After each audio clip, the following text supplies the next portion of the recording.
Dostlar, yeni bir videodan herkese merhaba. Dronlar hayatımızın içinde. Yani o kadar geliştiler ki biz sadece fotoğraf ve video için sanki anlatıyoruz ama işte bunun tarımındalar, lojistiğindeler, her şeyde artık dronlar var. Savunma sanayini hiç söylemiyorum bile.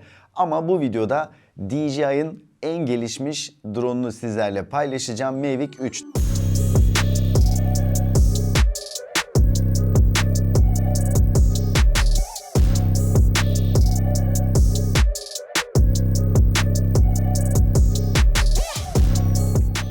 Benim yol arkadaşlarımdan bir tanesi de bu. Nasıl işte bir telefon, iPhone, işte bir aksiyon kamerası vesaire, bunlar benim yol arkadaşımsa işte onlardan bir tanesi de bu. Gerçekten işimize çok yarıyor. Severek kullanıyoruz arkadaşlar. DJI Mavic 3 ülkemizde satışta. Carfo Karacasulu çok kıymetli bir şirket. Fotoğrafçılık ve görüntüleme teknolojilerine ilgi duyanlar bu şirketi zaten biliyorlar. Carfo Karacasulu güvencesiyle ülkemize satılıyor. Yani satıldıktan sonra teknik destek konusunda da hiçbir problem yok. Tabii bu drone 3 farklı seçenekle satılıyor. Şu anda elimde en uygun paket var. Yani DJI Mavic 3. 3 farklı pakette arkadaşlar. Bunların fiyatlarını açıklama kısmına bıraktığım linklere tıklayarak öğrenebilirsiniz. Güvenli bir şekilde satın alabileceğiniz linkleri sizlere açıklama kısmında paylaşacağız. Mesela ben bu videoyu çekerken yaklaşık 40 bin liranın üzerindeydi. Siz güncel linke tıklarsanız çok memnun olurum. Şimdi kutunun içerisinden neler çıkıyor? Bir tane ASMR video çekmiştik. Epey de izlenmişti.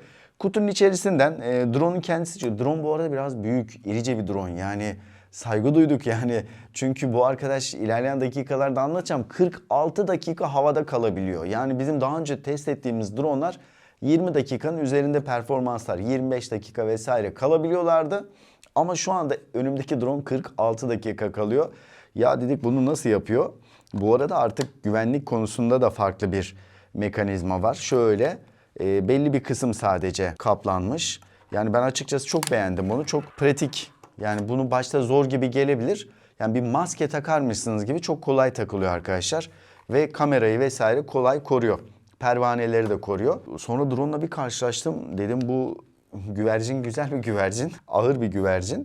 Sonra bataryasına bir bakayım dedim arkadaşlar. Bataryayı gösterince zaten nasıl 46 dakika havada durduğunu bana anlatmış olacak bu fotoğraf. Görmüş olduğunuz gibi gelişmiş bir batarya şu anda kullanılıyor. Yani daha önce test ettiğimiz dronlarda, DJI'nin dronlarında işte Mavic Air 2 olsun ya da işte Mini vesaire, hani bir önceki sürümün pilleri onlar için de geçerli oluyordu ama artık böyle değil arkadaşlar. Şu pil burada kullanılıyor ve bu büyük pil sayesinde 46 dakika, tabii uygun şartlarda 46 dakika havada kalabiliyor.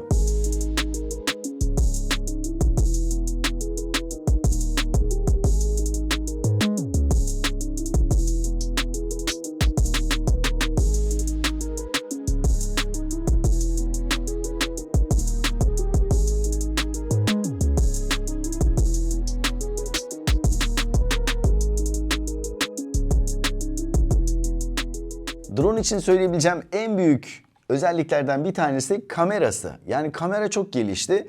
Hasselblad bir kamera var. Yani ben bu kamerayı Alman zannediyordum. Araştırdım. İsveç menşeli bir marka olduğunu öğrendim. Sen biliyor muydun abi? Yok, bilmiyorum. Sen de ne olduğunu söyle. Alman derdin Ben herhalde. Alman derdim. Eyvallah. Şimdi bu İsveç merkezli bir marka. Şimdi bu markanın lensleri oldukça başarılı. Sadece lens değil, bir renk paleti var. Renkler konusunda gerçekten çok iyi. İşte bu teknolojileri DJI bu drone'un da, DJI Mavic 3'te toplamış. Aynı zamanda DJI'nin işte buradaki mekanik, aynı zamanda elektronik ve yazılım, yapay zeka gibi müthiş bir deneyimi var. Bu deneyim bazı ülkeleri korkutuyor. Başta Amerika olmak üzere. Gerçekten müthiş bir deneyim var. Hepsi bir araya gelince ortaya benim aşık olduğum bir drone çıkıyor. Tam anlamıyla bunu söyleyebilirim. Görmüş olduğunuz gibi çift kameralı bir yapı var. Buradaki çift kamera telefoto, hani telefonlardaki çift kameralı yapılara benzer. Şimdi oradaki teknolojinin bir benzerini biz artık buradaki drone'da görüyoruz. Tabii ki bizim için ihtiyaç duyduğumuz görüntü kalitesini bize veriyor. Bu çok kıymetli. Zaten teknik özellikleri şu anda görüyorsunuz. Bu çift kameralı sistem sayesinde 20 megapiksel çözünürlükte fotoğraf çekebiliyoruz. 12.8 stop dinamik aralık var. F2.8 ile F11 arasında ayarlanabilir diyaframımız var. 24 milimetre odak uzaklığımız var. VDAF, yani bunun Türkçe karşılığı görüş algılama otomatik odaklama teknolojisi. Bu da gerçekten çok iyi çalışıyor ve tabii ki çözünürlük 5.1K video çekebiliyorsunuz ve bunu 50 FPS'de çekebiliyorsunuz. Akışkan, aynı zamanda 4K'dan bile daha fazla bir görüntü. Açıkçası biz şu aralar 4K 60 FPS video çekiyoruz. Mesela bu videoda 4K 60 FPS. O nedenle bize ne gibi imkan sağlıyor? Mesela daha yüksek çözünürlükte bir görüntüyü biz kırpabiliyoruz. Bunun gibi hani masa üstünde kurgu aşamasında, düzenleme aşamasında bize çok daha özgürlük sağlıyor arkadaşlar. O nedenle bu çözünürlüğü, bu FPS'leri desteklemesi gerçekten muazzam. Bu arada mesela biz işte otomobil çekiyoruz. 4K 60 FPS bizim final hali çözünürlüğün. Mesela bu arkadaş artık 4K 120 FPS çekebiliyor. Bu ne anlama geliyor? Biz o görüntüyü yavaşlattığımız zaman kare kaybımız olmuyor. Yani çok daha akışkan bir videoyu, yavaşlatılmış bir videoyu sizlere sunuyoruz. Bu bizim gerçekten çok hoşumuza gitti. Bununla beraber masa üstünde daha fazla özgürlük alanı isteyenler için 10 bit D-Log dediğimiz daha hacimli bir formatta kaydedebiliyor arkadaşlar. Siz içinden geçebiliyorsunuz. Videonun renk ayarlarını vesaire. Kurgucu arkadaşlar bu konuda beni daha iyi anlayacaklardır.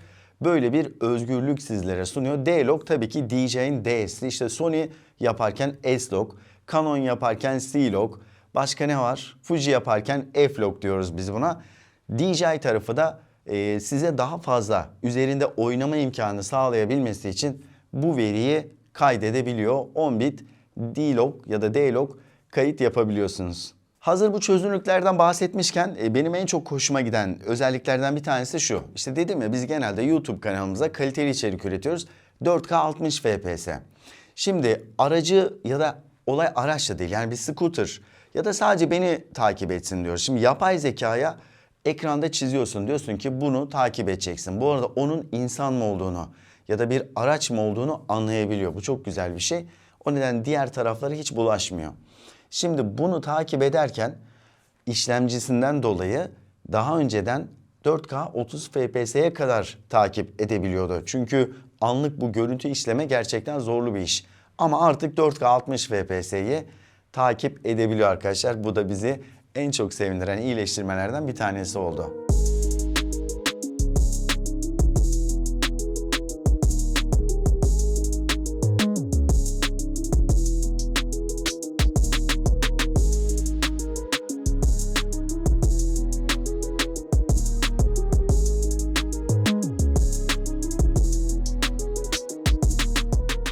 İşin biraz tekniğine inecek olursak buradaki kamera ve sensör gerçekten muazzam. Şimdi sensörün çok büyük olmasının bize avantajları var. En büyük avantajlarından bir tanesi düşük ışıkta çok iyi performans sunabiliyor olması ya da daha yüksek çözünürlüklerle beraber size daha fazla alanı sunması, sizin işte kırpmalarda daha özgür bırakabilmesi. O nedenle büyük bir sensör kullanılmış. Zaten buradaki lens yapısı da bu İsveçli markayla beraber zirveye ulaşmış durumda. Bu teknik altyapı ve ekranda görmüş olduğunuz teknik veriler sayesinde hem fotoğraf, ama biz daha çok video çektik. Video için gerçekten muazzam sonuçlar elde ettik. Bayıldığımız bir drone oldu diyebilirim. Her tarafta bu sensörler sayesinde muhteşem bir görüntü ortamı oluşturuyor. Tabii ki bu görüntü ortamı pahalı bir drone. Bu drone'un zarar görmesini engelliyor. Yani burada zirve ne biliyor musunuz? Ormanın içerisinde gel beni takip et kardeşim diyorsunuz. Buna acayip tırstım yani. Böyle bir tırsma yok. Arkadaşlarım beraberdik. Yani böyle bir şey yok. Sırtım terledi 10 saniyede onu izlerken, buz gibi havada sırtım terledi. Şimdi bu arkadaşın şu başarısı var artık. 200 metre etrafını algılayabiliyor sensörler sayesinde. 200 metrede ne var ne yok. Altta, üstte, yanda, her yerde ya. Bu gerçekten çok iyi bir şey. Çok korktum bir şey olacak diye. Hiçbir problem olmadan otomobili takip etti. Yani ben o otomobili elle kontrol etmeye çalışsam ben onun kadar başarılı yapamazdım. Takip et dedik otomobili. Otomobil Jaguar E-Pace'ti yanlış hatırlamıyorsam. Mükemmel bir şekilde takip etti arkadaşlar. Sensörler konusunda muazzam bir drone şu anda karşımda. Bununla beraber hani uygulama kısmında çok güzel işler yapabilirsiniz. Şundan biraz bahsedeyim önce kumandadan. Kumanda daha önceki DJI dronlarının aynısı. Gerçekten güzel bir kumanda bu. Şimdi bu kumanda şöyle değişiyor. Hani videonun başında dedim ya 3 farklı paket seçeneği var. Eğer DJI Mavic 3 Cine Premium Combo, ismini hatırlamakta zorluk çekiyorum ama doğru adı bu. Eğer bu paketi alırsanız kontrolcünün üzerinde ekran var. Bunu alırsanız, ki bu daha uygun fiyatlı, ne yapıyorsunuz? Hemen şuradan telefonumu alayım arkadaşlar. Gerçekten çok basit. Şu anda bir iPhone kullanıyorum. Şu kablo zaten içinde.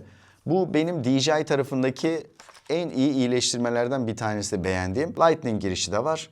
DJI Fly uygulamasında kuruyorsunuz ve şuradan da hemen kumandanın kollarını takıyorsunuz. Hazır. Bundan sonra uçurmaya başlayabilirsiniz.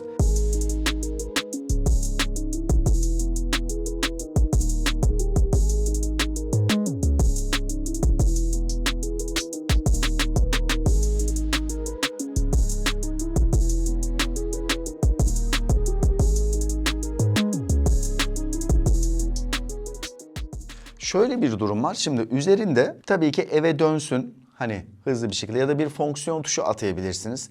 Veya burada kamerayı yönlendirebileceğiniz ya da bir kayda girip kayıttan çıkabileceğiniz bir tetik var. Şurada da kameranın açısını ayarlayabileceğiniz, şuradaki kameranın yönünü ayarlayabileceğiniz bir tekerlek var arkadaşlar.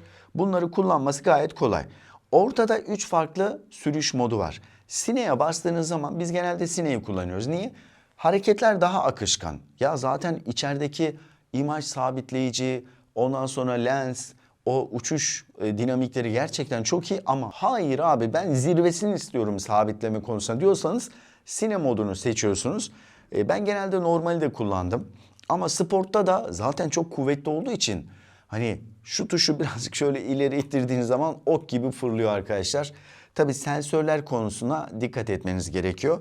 Normal ve Cine'de kullanmanızı tavsiye ediyoruz arkadaşlar. Bu gerçekten muazzam bir kontrolcü. Type-C ile şarj oluyor. Bu arada kutunun içerisinden bir adaptör çıkıyor. Bu adaptör hızlı şarj ediyor. Ama yine de zaman alıyor mu? Evet, alıyor. Yani bizim combo paketimiz olmadığı için işte pili ne yapıyoruz bu pile? Bu arkadaşa takıyoruz. Şarjör gibi oldu ha, değil mi? Böyle keleşe. Evet, böyle takıyorsunuz. Şuradan bir giriş var. Bu girişe USB Type-C'yi koyuyorsunuz ve şarj olmaya başlıyor. Şuradaki ledler sayesinde görüyorsunuz ne kadar şarj olmuş. Type-C girişinde hemen altında bir hafıza kartı girişi var. Bu hafıza kartı girişi sayesinde de tabii yüksek performanslı bir hafıza kartı kullanırsanız iyi olur arkadaşlar. Boşuna bir satın alım yapmamış olursunuz. Daha satın alırken yüksek performanslı olsun. Tavsiye ettiğimiz bir kartı da yine açıklama kısmına bırakalım. O kartı alabilirsiniz. Biz de kullandık zaten. Ve böylece dahili depolama alanı yerine hafıza kartına kayıt yapıyorsunuz. Pervaneler daha da güçlendirilmiş durumda. Ağırlık biraz arttığı için aerodinamik yapı daha da iyileştirilmiş durumda. Tam bir mühendislik örneği var şu anda karşımızda arkadaşlar. Şuradaki koruma olayı bakın mesela ne kadar zor olabilir. Şimdi ben bunu sizlere hemen takacağım. Çünkü bu drone işinde böyle izlemek bence kişilere çok cesaret veriyor. Hani anlatmak tamam, eyvallah, herkes anlatıyor ama izlemek çok kıymetli. Yani şu, sonra bu aşağıdan şimdi kemer var. Ben bu kemeri şuraya hop geçiriyorum, bitti. Yani bu kadar. Sonra bunu kutunun içerisine koyuyorsunuz. İstersen kutuyu, ama ben kutuyu atmamanızı tavsiye ediyorum. Yani bu kutu her zaman lazım olacak. Bunu bu şekilde bir şeye de koyabilirsiniz ama kutu da hakikaten güzel duruyor. Bu kadar basit arkadaşlar taşıması. Kanatlar da zaten şuraya sıkıştığı için gayet korunaklı bir şekilde ben taşıyabiliyorum bunu. Şimdi yeniden geçeyim ben buradaki uygulamaya. Uygulamanın içerisinde yani tabii ki siz de çekim yapabilirsiniz vesaire ama adamların uygulamasının içerisindeki Master Shots dediğimiz seçenekler gerçekten çok iyi. Ayarlıyorsunuz, işte diyorsunuz ki bunun etrafında dön, işte spiral çiz, şunu yap, böyle zıpla, geriye git falan, harika şeyler çıkıyor. Dilerseniz dışarıda bunları şöyle bir deneyelim. Sosyal medya için, özellikle sosyal medya için çok güzel şeyler çıkıyor. Şu Master Shots seçeneklerine bir bakalım.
Geçtiğimiz günlerde gelen güncellemeyle beraber çok ciddi yenilikler geldi. Şimdi bu yeniliklerin neler olduğunu hemen sizlere anlatalım.